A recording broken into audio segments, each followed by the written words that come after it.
Nakatakdang inspeksyonin ni DPWH Secretary Vince Dizon ang lubak-lubak na kalsada sa Maysan, Valenzuela City ngayong araw.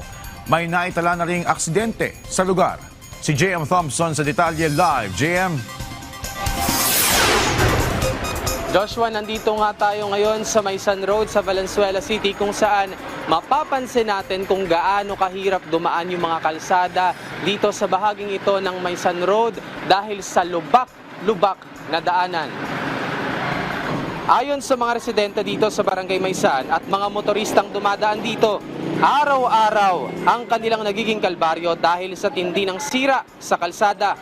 Dagdag mo pa kung umulan dahil madulas at basa ang kalsada kaya mas delikado.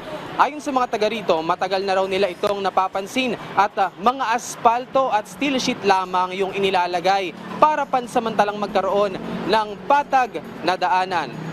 Pero dahil sa malalaking truck at araw-araw na dinadaanan ng libu-libong residente at motorista ay mabilis naman itong nasisira. May ilang ding naiulat na mga aksidente at namatay dahil sa kalsada.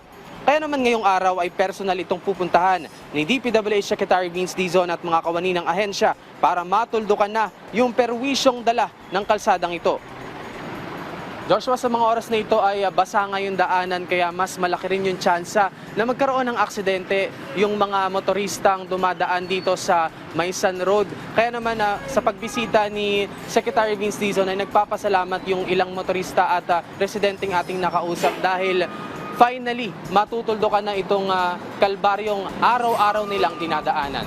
Yan muna ang huling update dito sa Maysan Road sa Valenzuela City. Balik sa inyo sa studio, Joshua. Maraming salamat, JM Thompson.